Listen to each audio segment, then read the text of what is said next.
Oke, Assalamualaikum warahmatullahi wabarakatuh. Halo semuanya, apa kabar kalian semua? Semoga kalian sehat selalu dan bahagia. Baik lagi di IMA Podcast episode 4. Tema yang dibawakan podcast hari ini yaitu What's Inside E-Commerce Marketing. Kali ini bersama saya yaitu Azidan Putra Sriawan dari Akuntansi 2019 sebagai moderator. Tapi saya tidak sendiri di sini. Sekarang ditemani oleh teman saya yaitu Halo semuanya, kenalin nama aku Safira Nurulita Putri dari jurusan Teknik Industri angkatan 2019. Nah, kali ini kita sudah bersama narasumber yang bakal jadi teman sharing-sharing di podcast episode 4 ini. Namanya adalah Kak Farhan. Nah, untuk Kak Farhan, dipersilakan untuk memperkenalkan diri. Perkenalkan, nama gue Farhan. Gue ada jadi Key Account Manager di bagian elektronik. Angkatan 16, jadi gak terlalu jauh lah sama kalian. Gitu aja. Iya, betul. Oke, terima kasih Kak Farhan sudah bersedia menjadi narasumber kita kali ini. Gimana kalau kita langsung aja ke topik pembahasannya? Oh, boleh.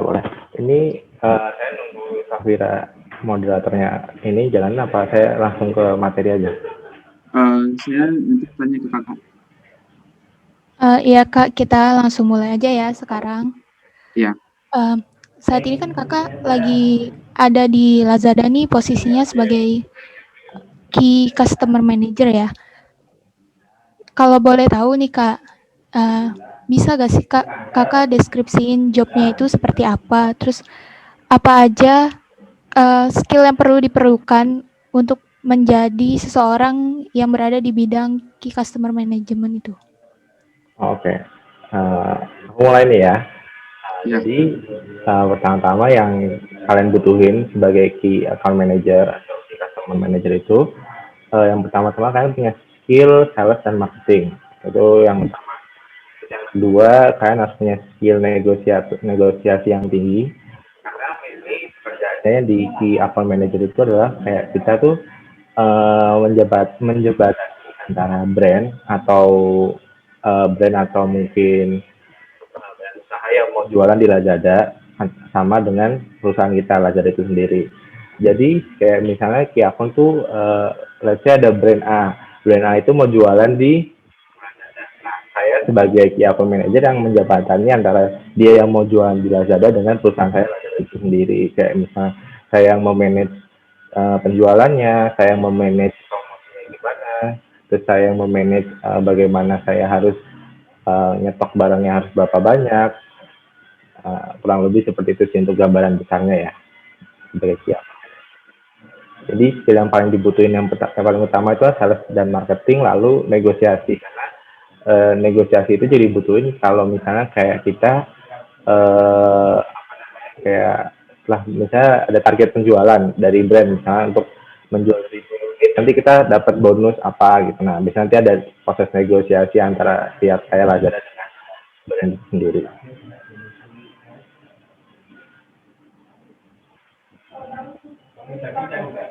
Oke, baik Kak, terima kasih banyak untuk penjelasannya.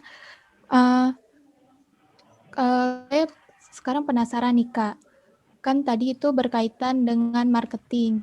Nah, sejauh apa sih kaitannya itu?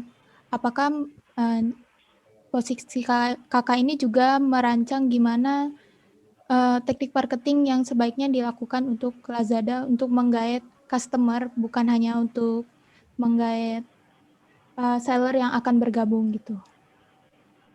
Iya, ini juga sama kalau sebagai key account manager kan kita juga harus bikin campaign selain seller mau ikutan jualan, saat itu juga kita harus bikin bagaimana si barangnya laku dibeli sama customer.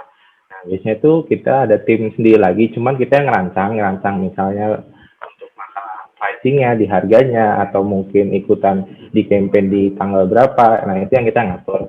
Jadi kayak misalnya kita nyeting di harga untuk harga promosi nanti ada di tanggal 44 atau di tanggal sale 33 gitu. Jadi kalau Kia pun lebih ke kayak mungkin kita nge-nyeting si sellernya itu untuk kayak untuk ayo ikutan ada promosi ini nih gitu buat ke customer seperti itu sih. Nanti soalnya ada tim campaign-nya sendiri yang untuk kalau buat bikin bannernya, buat bikin tagline harganya, mau bikin tagline kalimat itu nanti ada tim campaign sendiri. Kalau saya sih cuman kayak untuk nyetingin brandnya untuk ikutan campaign ini yuk, ikutan campaign ini yuk. Tapi kalau untuk yang buat dari segi promosinya ada tim campaign sendiri.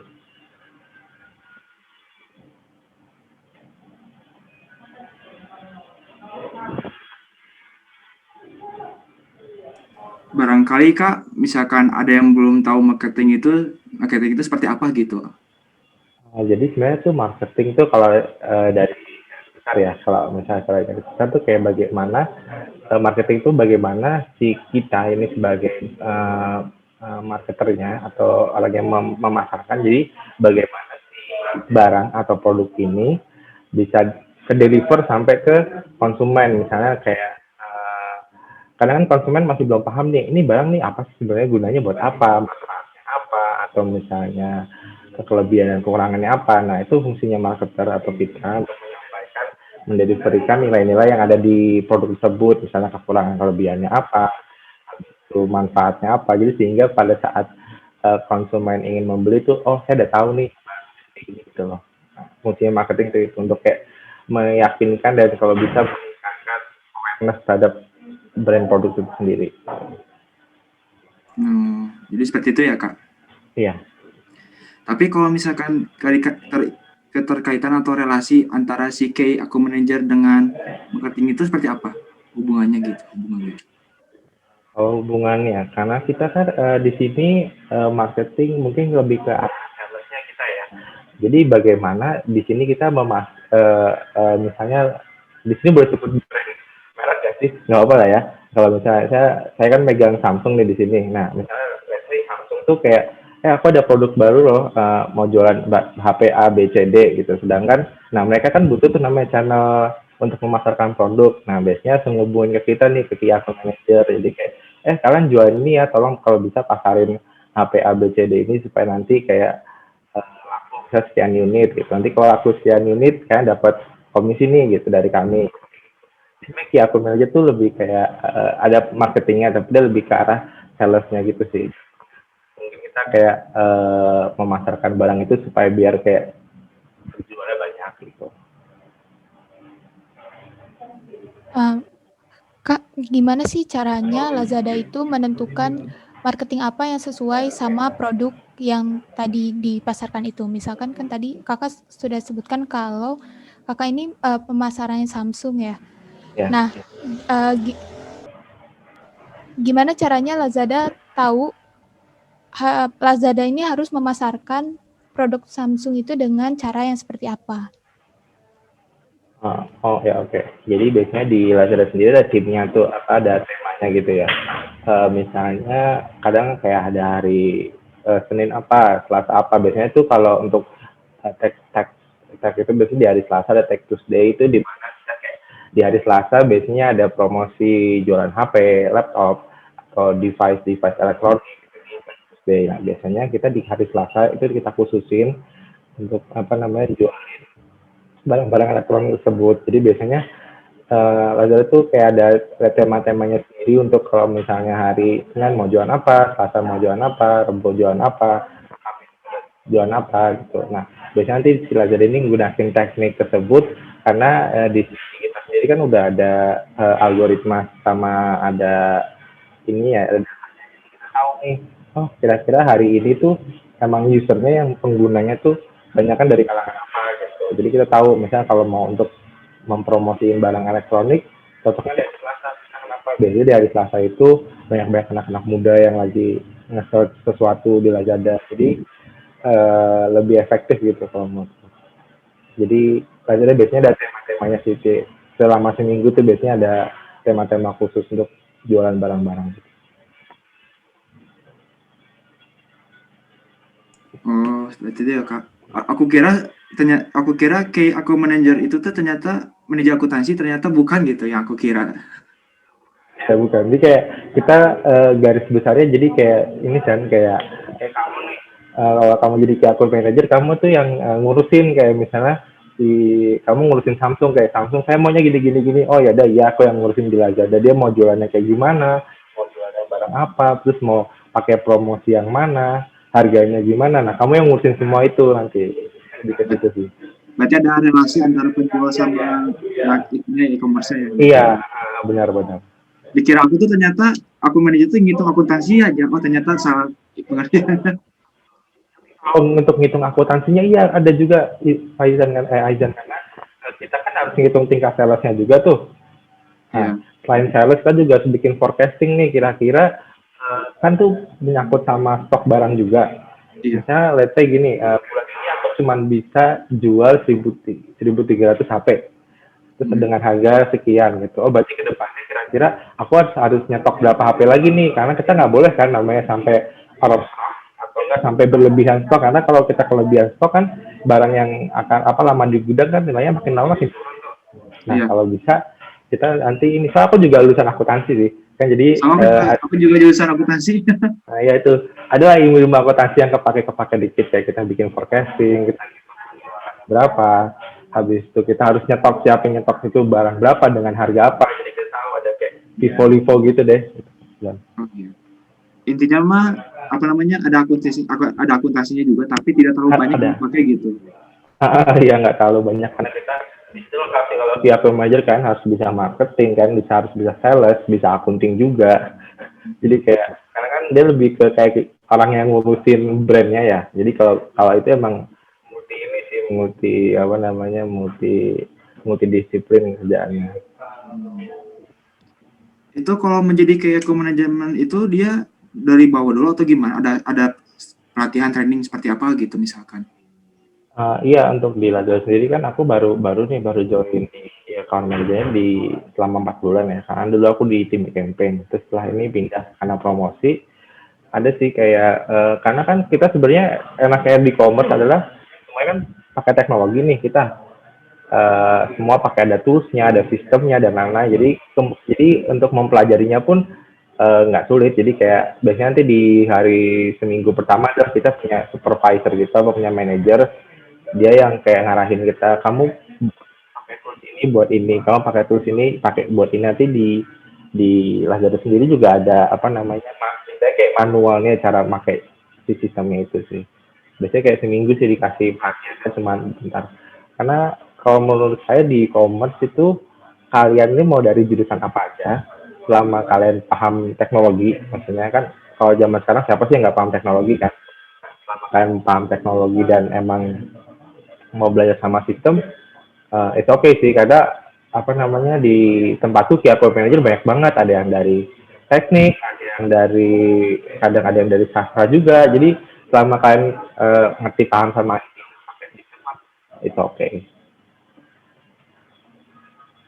Berarti untuk fresh graduate nanti itu jangan takut gitu ya untuk Jangan takut. Jangan takut. Kalau untuk fresh graduate sendiri gini, kalau misalnya di Lazada sendiri kan ada banyak tuh, ada kayak internship atau apa. Nah kalian-kalian ini kalau mau coba internship juga bisa kok, nanti ada di Lazada karirnya itu ada anak-anak internship. Nah biasanya tuh di internship ini kan belajar tuh gimana sih kayak apa lingkungan kerja di e-commerce tuh kayak gimana, tools apa aja yang ada dipakai gimana gitu kan. Karena di e-commerce tuh kita nggak mematok kalian harus dari jurusan itu, enggak. Yang penting kalian dari jurusan, mungkin jadi jurusannya tertentu spesifik, terus kalian yang penting bisa Excel, itu yang pertama. Kalian bisa Excel, sama kedua kalian paham tentang IT. Itu kunci utama dua itu, si Excel sama paham IT. Karena kan kita perusahaannya semuanya all based by data diolah tuh pakai Excel, mau data apa, data penjualan kayak data iklan, data customer atau apa, kan semuanya itu ada dipakai Excel. Jadi kan ngembangin di Excelnya sama itu ke IT. Karena di sini kan jujur aku kan dulu di akuntansi, maksudnya nggak terlalu, maksudnya bukan basicnya anak informatika ya, jadi ya mungkin belajarnya pelan-pelan. Kalau yang mungkin anak informatika cepet tuh, karena semua sistemnya kan pakai IT. Mungkin kalau kalian ini ya kalau biasa pakai sistem ya mungkin bisa lah, tapi mungkin agak bertahap sedikit belajarnya. Nah, Kak, kalau key customer manager ini di semua e-commerce itu tugasnya sama kan? Maksudnya Iya, bukan sama. bukan hanya di Lazada doang yang bertugas untuk cari brand, tapi di semua e-commerce pun sama. Sama. Jadi kalau sebenarnya si akun manajer itu kalau kalian tahu kalau di di brandnya itu namanya biasanya akun eksekutif atau enggak kayak kalian pernah dengar relation manager nggak apa relation management gitu. Jadi di bank kan biasanya ada RM, ada akun eksekutif. Kalau di bank kan biasanya RM tuh buat bagaimana si produk bank ini bisa sampai ke nasabah gitu. Nasabahnya bisa kayak kadang ada nasabah bank yang prioritas nih. Nah, si RM ini yang megang nasabah prioritas, bagaimana si nasabahnya ini bisa memaksimalkan tabungannya atau tabungan itu diolah sama si RM yang tersebut. Kalau di Blend itu ada AE-nya sendiri, akun eksekutif. Nah, saya di Samsung ya, di Samsung, nah si akun eksekutif ini memaintain pelanggan-pelanggannya. Nah kan Lazada di sini juga sebagai pelanggannya dia, pelanggannya si Samsung ini. Nah, biasanya nanti si akun eksekutif ini punya tugas yang sama si akun manajer yang ada di Lazada gitu. Saling menjembatani istilahnya. Jadi mau di Shopee, mau di Tokopedia, mau di apa itu si akun manajer tuh hampir sama semua sih ini. Bang Farhan itu kan ngemegang Samsung ya. Berarti Ya. Bang Farhan bisa ngehandle yang lain juga kalau misalkan ditugasin dari Lazada gitu. Iya, karena kan biasanya kalau key account manager tuh ada namanya mungkin rolling ya. Tapi karena saya di sini megangnya retail, itu nggak ada rolling. Jadi kalau yang retail biasanya memang dia ditugasin untuk megang retail doang itu ya selama dia di situ dia akan megang itu terus. Kecuali kalau yang kayak di kita ada klasifikasinya tuh, ada yang retail, ada yang marketplace, ada yang cross border. Cross border itu yang jualan dari luar negeri tuh, dari entah dari Cina apa dari mana. Nah, lalu juga ada yang seller-seller kecil. Nah, biasanya kalau marketplace itu yang suka di rotasi kayak biasanya tadi dia megangnya si A, terus 4 bulan kemudian dia dirotasi untuk megang si B, gitu sih. Kalau yang untuk retail level saya sih enggak sih, kayak untuk selama kerja tuh enggak berubah karena kalau retail biasanya mereka kan pasti untuk negosiasi butuh orang-orang yang udah kenal ya, kayak gitu. Misalnya kayak Aisyah udah kenal sama Safira nih, nggak mungkin kan tiba-tiba di rolling lagi diganti lagi, jadi kan lebih enak kalau misalnya buat nego kalau ada saling kenal gitu kan, bahkan ntar ketemu lah istilahnya titik tengahnya kalau pas lagi kan nego perjanjian jualan atau apa kayak gitu sih. Kalau gini Bang, misalkan udah ngerancang sedemikian rupa untuk ngehandle brand Samsung ini, tapi kalau feedback dari customer-nya itu nggak bagus, itu apa yang bakal dilakukan oleh seorang key account manager itu? Biasanya kita evaluate nih, kan karena kita perusahaannya data driven atau semua berbasis data, jadi kita enak nih, apa sih kira-kira yang bikin turun nih, apa sih yang bikin negatif kira-kira, oh di sini ternyata, misalnya let's say ternyata voucher promonya kurang, atau misalnya untuk selain voucher promonya kurang, ternyata barangnya sering sering stoknya sering habis, oh ya udah berarti ntar kita akan komunikasi ini sama si brandnya ini loh, kayak ini loh kenapa bisa turun penjualan, ini loh kenapa kok bisa negatif, kita kasih tahu nih ini datanya kayak gini misalnya let's say, oh ternyata gara-gara vouchernya dikasih kurang malah jadi kurang tertarik untuk beli, berarti kedepannya kayak oh berarti kita harus nambahin voucher nih misalnya kan, untuk jumlahnya saja nih tambah, tapi untuk nominalnya mungkin bisa agak dikurangin dikit, jadi tetap pengeluarannya sama. Ya, kayak gitu sih. Kalau karena kita enaknya di e-commerce semua data itu ada, jadi kita kalau misalnya ada minus apa plusnya atau ada komplain dari customer, kita tahu oh ternyata di titik ini nih. Oh, berarti kita ke depan harus meningkatin apanya. Tapi kita tahu karena ada data yang dari sebelumnya yang dipakai untuk ke depan itu.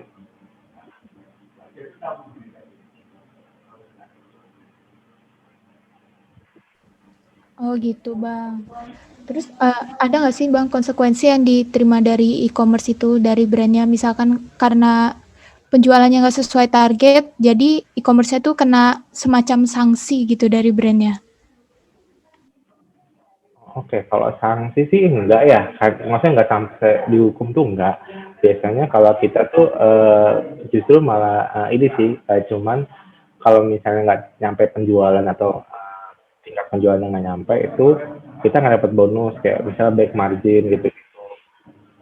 Kalau kita dapat misalnya bisa menjual berapa unit gitu, nanti kita akan dapat back margin. Jadi istilahnya kayak eh, kita kan belinya putus retail karena kita belinya langsung ke Samsung terus kita jual sendiri kan. Nah biasanya kita beli 1.500 unit di harga 1,5 juta nih. Nah nanti kalau kita bisa ngejual 1.500 unit atau bahkan lebih, nah nanti si Samsungnya akan ngasih duit lagi ke kita nih karena kamu udah berhasil ngejual sekian unit, kamu kita kasih bonus karena salesnya udah mencapai target. Cuman kalau misalnya nggak mencapai target ya paling cuman ya di bulan itu apa di periode itu kita nggak dapat bonus tambahan apa-apa. Atau mungkin nanti misalnya kalian pernah nggak sih lihat di e-commerce gitu misalnya jualan HP apa gitu eksklusif on Lazada atau nggak eksklusif eksklusif on Shopee gitu cuma dijual di situ doang gitu. Nah biasanya kayak gitu juga misalnya kayak oh penjualan kemarin di Lazada turun nih kita bikin eksklusif aja di Shopee gitu ya udah. Istilahnya kayak bagi kita tuh kayak ini sih pukulan keras karena bayangin satu barang cuma bisa dijual di e-commerce tertentu berarti kan kita nggak bisa ikutan jualan juga kan untungnya ke lari ke mereka semua ya, kayak gitu sih itu tuh hitungannya udah hukuman sih kalau misalnya kita nggak dapat eksklusif selling di platform kita sendiri biasanya gitu. Oh ya, Bang Farhan mau nanya, sebagai key account manajemen itu sering nggak sih kayak ngasih kuesioner ke customer gitu supaya bisa meningkatkan feedbacknya gitu misalkan seperti itu Oh atau kalau apa? itu ini sih kalau kita nggak pernah sampai ini ya sampai feedbacknya itu gimana banget enggak pasti kita nggak sampai kuesioner kan kalau di apa namanya di kayak yang beli di e-commerce ada review tuh kalau kayak Iya, habis beli apa iya, suruh ngasih bintang suruh iya, ngasih foto atau apa nah kita iya nggak betul. aja tuh nanti di seller centernya kita itu biasanya ada kayak berapa persen nih positif ratingnya bisa ada berapa persen nih negatif ratingnya terus kalau negatif kenapa negatifnya atau kan delivery-nya dari packagingnya atau dari mungkin barangnya ada kesalahan apa nanti itu kita cuman kayak ngingetin ke tim ada tim lagi namanya tim PSC nanti tim PSC itu yang ngurus-ngurus yang customer service itu kayak misalnya ini loh tolong ya untuk tim logistiknya nih kayak dus banyak yang penyok habis itu banyak yang sobek ada komponen yang disobek penyok atau mungkin ada yang barang tertukar atau apa jadi kita komplainnya langsung ke tim PSC kita cuma maintain doang sih kayak jangan sampai nilai apa namanya ratingnya sampai merah gitu kan di Lazada ada tuh di salah ada tulisan kayak misalnya selama sebulan jualan ini positif dari customer berapa persen, habisnya negatif berapa persen, terus tingkat tingkat apa pemrosesan barangnya berapa lama, kayak gitu sih. Itu semua ada data, jadi kita enak gak usah pakai kuesioner macam-macam apa-apa, jadi cuma kita based on rating aja. Makanya kalian kalau misalnya beli sesuatu, beli apapun sesuatu di e-commerce, makanya kalau kalian lupa rating jangan sampai, karena rating itu penting bagi kita yang jualan di Lazada itu, apa di e-commerce lain pun itu penting karena kita bisa tahu oh si customer udah puas loh sama barang ini. Makanya biasanya kalau barang yang ratingnya udah banyak, dia akan pasti muncul paling atas di atas ya bisa di Shopee ada star seller, terus di Tokopedia mungkin ada yang official store-nya yang ratingnya udah banyak, di Lazada pun juga sama ada yang kayak gitu. Biasanya para seller pasti seller dan kitanya pun butuh kan namanya kayak jangan lupa rating ya, itu karena rating itu penting sekali buat feedback kita juga.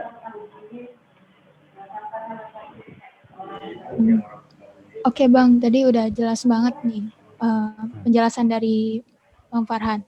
Sekarang aku pengen nanya nih Kak, kan di IMA sendiri sekarang kita tuh lagi ada campaign judulnya From Local Heart to Local Pride. Nah, di situ kita mempromosikan produk-produk lokal yang ada punya account Instagramnya. Untuk di Lazada sendiri atau di e-commerce lainnya juga bisa ya. Biasanya tuh teknik promosi seperti apa sih yang digunakan untuk mempromosikan produk-produk lokal yang biasanya kan banyak yang belum orang tahu. Oh ya oke. Di Lazada sendiri kita kan ini ya sempat tuh ada yang e-commerce sebelah yang senang jual dari barang dari Cina sampai ditegur sama presiden gara-gara dia seringan impor. Di kami sendiri kalau di Lazada tuh ada namanya Bangga Beli Indonesia BBI. Biasanya dia tuh BBI itu di tanggal 27 sampai 31 di bulan tersebut gitu ya. Nah, nanti di BB ini khusus nih buat seller-seller yang memang dia UMKM yang jualan. Jadi kayak saya yang retail ini nggak bisa ikutan. Jadi cuma bisa yang kayak marketplace. Terus jual tuh barang-barang lokal kayak misalnya batik, madu, atau mungkin kayak ada makanan-makanan Nusantara yang dijual di situ. Terus juga cara promosiinnya biasanya kita undang call ke opinion leader atau influencer untuk kayak promosi di kita ada namanya Lazada Live ya. Nah, jadi pada saat kita live streaming gitu, nanti kita sambil nunjukin produknya. Jadi kayak ini lo beli batik merek ini, tinggal tekan di Lazada, langsung masuk ke trolinya. Jadi kemungkinan barang itu dapat laku sih. Terus kita juga support UMKM juga kan, karena memang ada tanggal-tanggal di mana kita campaign itu bangga beli Indonesia. Di situ kita emang fully support untuk UMKM itu sendiri.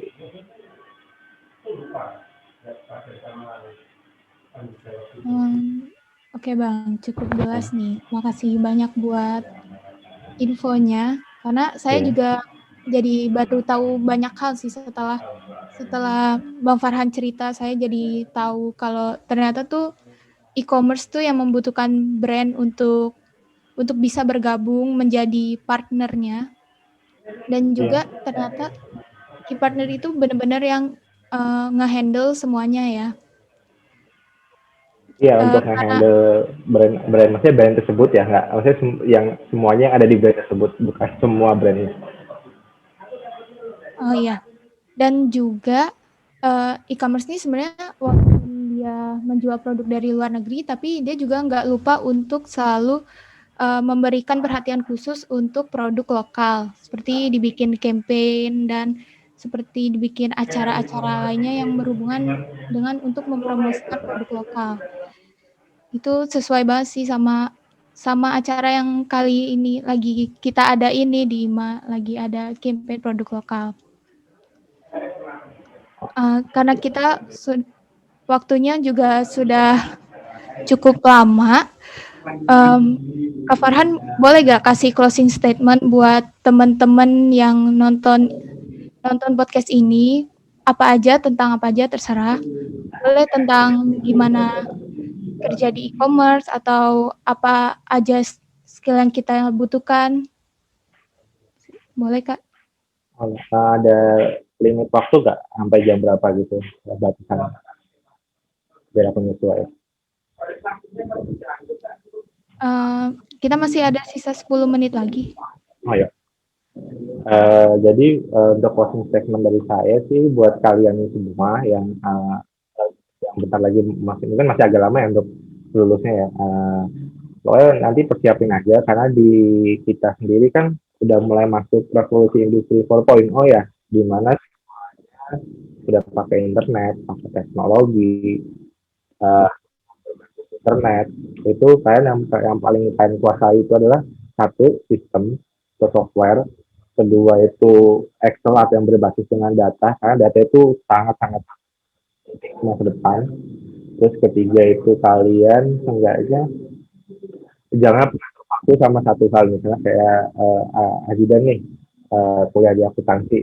Akhirnya di mana? Di industri ya? Apa di apa kuliahnya? Iya Kak, saya teknik industri. Nah, Aku di misalnya akuntansi. si Safira di industri. Nah, besok kan aku kayak misalnya, oh aku lulusan industri, aku cuma bisa ini doang. Enggak, tapi kan bisa tuh namanya hal banyak, karena kedepannya kita selain ilmu basicnya kita sendiri, kita juga punya basic ilmu disiplin yang lain. Karena kenapa nanti kalau kita punya banyak ilmu atau multidisiplin, kedepannya pas karena kayak, oh saya udah paham ini, saya udah paham itu sih. Kedua juga banyakin yang kalau kalian tinggal gini kan enak tuh lagi modenya mode WFH semua. Nah biasanya perusahaan-perusahaan kayak kami tuh banyak buka internship. Nah kalian coba-coba aja tuh internship kan lumayan ada nambah pengalaman atau saya kayak gimana sih pas kerja kerja di e-commerce atau mungkin di perusahaan lain yang ada internship, kalian ikutin aja di situ karena itu ini siapa namanya buat pelajaran juga. Terus mungkin kedepannya dengan adanya pandemi ini kita semua online. bebas online. Ngerasain sendiri kan yang namanya dari shifting yang kita kemana-mana tatap muka, kita harus ketemu secara fisik, sekarang berubah jadi semua jadi virtual dan lain-lain. Nah, itu yang shifting itu sih jadinya kita merubah behavior atau perilaku masyarakat itu sendiri sih, yang biasanya tadi kita lebih senang belanjanya mungkin belanjanya di tempat langsung atau beli langsung, sekarang jadi belinya semua online. Kita terbatas kan, nggak bisa keluar kemana-mana untuk belanja sih. Pokoknya kalau aku buat kalian semua, caranya selagi masih muda, aku pun juga di sini masih belajar banyak banget hal di Lazada, di e-commerce, banyak belajar hal-hal baru karena kita kalau masih muda itu manfaatin waktu untuk banyak belajar aja, karena kedepannya pasti nanti ilmu itu akan kepake, nggak ada nggak kepake gitu kan kedepannya. Nah, itu aja sih kalau buat pesan aku tutup dan closing statementnya. Oke, terima kasih Kak Farhan sudah hari ini meluangkan banyak untuk sharing-sharing bersama kita. Iya. Jadi intinya yaitu yang kita dapatkan bahwa terlepas kita dari jurusan manapun, mau jurusan IPA atau IPS di kuliah, kalau kita punya niat untuk belajar e-commerce, kita pasti bisa. Terutama kan kayak manajemen kan pasti mempunyai peluang besar ya dalam karir di e-commerce gitu. Yang saya tahu tuh cuman digital marketing aja, ternyata ada ilmu yang lebih luas gitu seperti kayak Ada manajemen. luas banget ya kalau di e-commerce tuh. Kalau aku sih ya sebagai, makanya biasanya di e-commerce tuh banyak anak muda. Kenapa? Karena di e-commerce itu kita ibarat kata, kalau kalian nonton nonton Korea ya, kalau yang apa tuh startup, itu persis kayak sandbox. Kita mau belajar apapun, kita mau learning hal apapun, kalian gak usah takut salah, karena biasanya kalau di tempat saya ya, di Ya. lingkungan di tempat saya itu anaknya, kalian ini anak-anak baru ya benar-benar diajar. Kayak atasan tuh berasa mentor sendiri, diajarin dari nol, dibantuin, diituin, salah ya nggak apa-apa, wajar, namanya first time ya, kita juga kalau kerja first time pasti ada salahnya kan. Nah, itu biasanya di e-commerce anaknya itu kita bisa belajar dan belajar terus, karena di kita ini beda sama perusahaan yang udah umum kan. Kalau perusahaan umum kan udah jelas tuh workflow-nya A B C D E, ya udah mereka aku kayak gitu kan. Kalau kami kan di e-commerce kayak startup, kita masih belum jelas workflow-nya harus kemana, kita masih nentuin kayak ini harus kayak gimana. Nah, itu kita semua di dalam, mau dari CEO-nya, mau dari manajernya, mau dari direktornya, sampai si sayapnya yang masih anak, semua masih sama-sama belajar semua bagaimana caranya bikin si e-commerce ini istilahnya bagus dan terdepan gitu. Jadi bagi kalian yang mau belajar banyak, kalian coba aja di e-commerce. Iya, makasih banyak Kak Farhan. Iya, Ternyata banyak banget ilmu yang kita dapatkan hari ini di pembincangan podcast ini. Semoga apa yang disampaikan oleh Kak Farhan itu menjadi sebuah ilmu yang sangat bermanfaat untuk di masa depan nanti, terutama yang mau berminat nih yang ke digital marketing kan pasti butuh ilmu yang lebih banyak gitu. Makasih Kak Farhan buat hari ini sharing-sharing bersama kita podcast hari ini. Oh iya, ya sama-sama juga udah diundang buat berbagi. Iya. Terima kasih banyak ya Kak Farhan udah meluangkan waktunya buat sharing-sharing. Banyak banget nih yang bisa kita dapetin. Saya juga nambah ilmunya jadi banyak banget. Semoga kedepannya kita lain kali bisa ngobrol lagi, bisa sharing-sharing lagi ya Kak. Terus sukses juga untuk karirnya Kak Farhan. Iya, Semoga bisa naik tingkatnya lebih cepat, gitu. Lebih cepat karirnya lebih cepat. Bagus. Oke, thank you ya. Baik, kalian nanti kalau ini kan kalau lagi kuliahnya lagi nggak sibuk, kalian coba aja tuh nanti aku share ke untuk link apa namanya ke linknya. Nanti kalau misalnya ada internship, kalian coba aja apply di sana. Karena kita masih full WFH nih, jadi kalian mau posisinya di Bandung, posisinya di Malang, Makassar, apa dimanapun, kalian bisa tetap kerja. Cuman mungkin ada hari pertama atau hari apa yang cuman kita ngambil laptop atau ngambil berkas-berkas yang ada di kantor. Setelah kita mau kerja di mana pun, even di Bali pun bisa. Karena kita yang penting kerjanya cuma di kelas satu internet. Selama ada internet kan mau kerja di mana juga bisa. Baik Kak. Ya. Setelah adanya podcast ini nggak perlu lagi ada anak muda yang insecure kalau mau daftar ke e-commerce karena takut nggak bisa atau kayak gimana. Karena kita emang bener-bener diajarin dari nol ya Kak. Benar. Iya.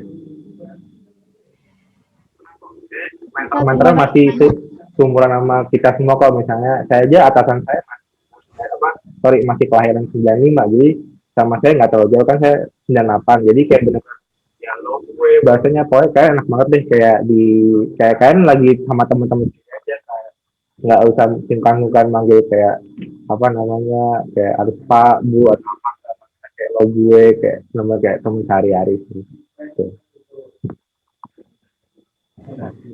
Oke Kak, terima kasih Oh banyak banget nih iya, buat karena buat sharingnya. Karena Siap. waktunya juga sudah habis, jadi kita langsung closing aja podcastnya. Terima kasih banyak untuk Azidan, untuk Kak Farhan. Terima kasih banyak juga untuk penonton yang udah nonton podcast ini sampai selesai. Dan jangan lupa kalian like, komen, dan share podcast ini. Terus dengerin juga di Spotify dan ditonton juga di YouTube. Terus kalian juga jangan lupa untuk follow IG IMA untuk tahu updatean terbaru tentang podcast-podcastnya atau postingan-postingannya. Dan nonton podcast yang udah ada ya, episode 1, 2, dan 3. Mantap terus ya berita dari kita. Ya, tungguin podcast episode 5. Yang pastinya temanya juga nggak kalah bagus nih, nggak kalah seru. Nah, oke, segitu aja dari kami. Mohon maaf banget bila banyak kesalahan. Terima kasih banyak. Wassalamualaikum warahmatullahi wabarakatuh. Jangan lupa jaga kesehatan, stay safe, dan bahagia selalu ya. See you next time. Dadah.